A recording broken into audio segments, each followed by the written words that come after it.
ভিভোর নতুন খেলোয়াড় মার্কেটে লঞ্চ হয়ে গেছে ভিভো Y18। সো এই ফোনটিতে ভালো মন্দ কি আছে বিস্তারিত জানবো আজকের ভিডিওতে। সো ভিডিওটি সম্পূর্ণ দেখতে হবে এবং আরেকটি কথা, যারা এখনো আমাদের চ্যানেলটি সাবস্ক্রাইব করেনি প্লিজ সাবস্ক্রাইব করে দিবেন। চলে যাওয়া যাক মেইন ভিডিওতে। রিয়ার প্যানেল এবং বডি ফ্রেম দুটোই কিন্তু পলিকার্বনেটের তৈরি, তবে রিয়ার প্যানেলে এক ধরনের রিফ্লেক্টিভ গ্লাস ব্যবহার করার কারণে সৌন্দর্যটা অনেক বৃদ্ধি পাচ্ছে, মানে দেখতে অনেকটাই সুন্দর লাগছে। এবং এই ফোনটি দুটি কালার ভেরিয়েন্টে মার্কেটে পেয়ে যাবেন, একটি হলো ওয়েব অ্যাকুয়া এবং আরেকটি হলো মকা ব্রাউন।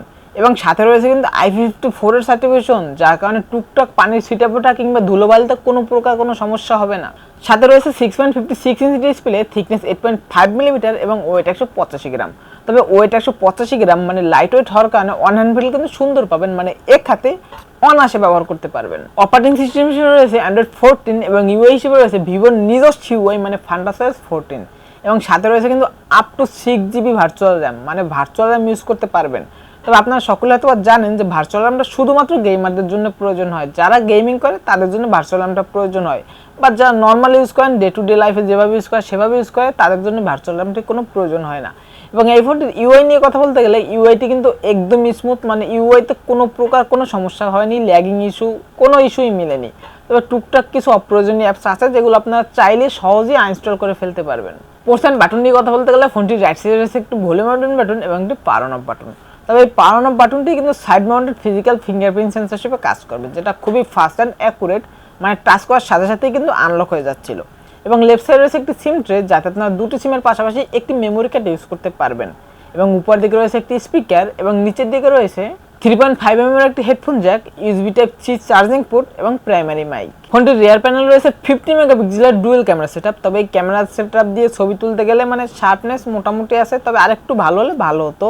এবং কালার ডিটেলসটাও ভালোই ধরতে পারতেছিল, মানে ডে লাইটে অনেক ভালোই ধরতেছিল, তবে মানে রাত্রে অন্ধকারে একটু কালার ডিটেলসের ঘাটতি দেখা মিলছিল, তবে প্রাইস হিসেবে মেনে নেওয়া যায়। এবং ফ্রন্টে রয়েছে 8 মেগাপিক্সেলের একটি সেলফি ক্যামেরা, এবং এই সেলফি ক্যামেরাটি দিয়েও আপনারা ভালোই কিন্তু ছবি ক্যাপচার করতে পারবেন। এবং ফ্রন্ট ক্যামেরা এবং মেইন ক্যামেরা দুটোই দিয়েই সর্বোচ্চ আপনার 1080p 30 fps ভিডিও রেকর্ড করতে পারবেন। তবে এই ফোনটির একটি বিষয় ভালো লেগেছে, মানে এই ফোনটি দিয়ে ফুল ভলিউম যখন দিবেন, মানে আপনারা যখন ভিডিও দেখার সময় ফুল ভলিউম দিবেন, মানে 100% হয়ে গেলে আবার একটু যদি চাপ দেন মানে প্লাসে ভলিউম বাড়ানোর জন্য, তাহলে কিন্তু 150% হয়ে যাবে, মানে ভলিউমটা আরেকটু বুস্ট হয়, সেক্ষেত্রে সাউন্ডটা আরেকটু বেশি পাবেন। ব্যাটারি সেকশন রয়েছে 5000 mAh একটি বড় ব্যাটারি, যেটাকে চার্জ করার জন্য থাকছে 15 ওয়াটের একটি চার্জার। এবং এই চার্জারটি দিয়ে এই ফোনটিকে ফুল চার্জ করে আপনারা যদি নর্মাল ইউজ করেন, মানে ডে টু ডে লাইফে যেভাবে ইউজ করেন সেভাবে যদি ইউজ করেন, তাহলে 1.5 দিনের মতো ব্যাকআপ অনায়াসে পেয়ে যাবেন। এবং হেভি ইউজ করেন, মানে একটানা গেম প্লে করেন অথবা একটানা মুভি দেখেন, সেক্ষেত্রে 6 ঘন্টার মতো ব্যাকআপ অনায়াসে পেয়ে যাবেন। প্রসেসর হিসেবে রয়েছে মিডিয়াটেক হেলিও G85 প্রসেসর, এটি একটি অক্টাকোর প্রসেসর এবং এই প্রসেসরটি কিন্তু 12 ন্যানোমিটার আর্কিটেকচারে বিল্ড করা। এবং জিপিইউ হিসেবে রয়েছে মালি G52। গেমিং নিয়ে কথা বলতে গেলে গেমিং মোটামুটি স্মুথ প্লে করতে পারবেন, পাবজি বলেন ফ্রি ফায়ার বলেন, মানে হাই সেটিংসে প্লে করতে গেলে হালকা ল্যাগিং ইস্যু মিলতে পারে, তবে মিডিয়াম সেটিংসে যদি প্লে করেন স্মুথলি প্লে করতে পারবেন। ডিসপ্লে সেকশনে রয়েছে 6.56 ইঞ্চের একটি আইপিএস এলসিডি প্যানেলের ডিসপ্লে, সাথে পেয়েছে 90 হার্জ রিফ্রেশ রেট।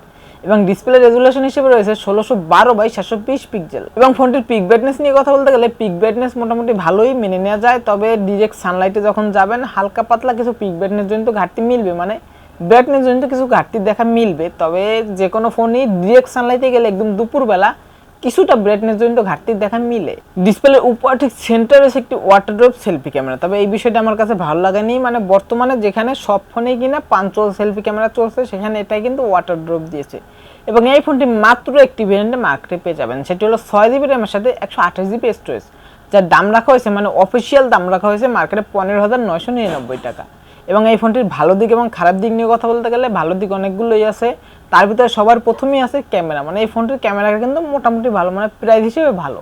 এবং ইউআইও স্মুথ, খুবই ভালো কাজ করছিল। এবং ফোনটিতে কিন্তু রয়েছে IP54 সার্টিফিকেশন, যার কারণে টুকটাক পানির ছিটেফোঁটা কিংবা ধুলোবালিতে কোনো প্রকার কোনো সমস্যা হবে না। এবং খারাপ দিক নিয়ে কথা বলতে গেলে সবার প্রথমেই এই ফোনটিতে একটি নয়েজ ক্যান্সেলেশন মাইক দেওয়া উচিত ছিল, এবং 2024 সালে এসে ওয়াটার ড্রপ একটি নয়েজ দিয়েছে, এটা মোটেও মেনে নেওয়ার মতো না। এখানে একটু অবশ্যই পাঞ্চুয়াল সেলফি ক্যামেরা দেওয়া উচিত ছিল, তাহলে ঠিকঠাক হতো। এবং ডিসপ্লেটি আইপিএস এলসিডি প্যানেল না দিয়ে যদি অ্যামোলেড প্যানেল দিত তাহলে মানা যেত। এবং রেয়ারে ডুয়েল ক্যামেরা না দিয়ে ট্রিপল ক্যামেরা দেওয়া উচিত ছিল। সো আজকে ভিডিও ছিল এই পর্যন্তই, দেখাবেন নেক্সট কোনো ভিডিওতে।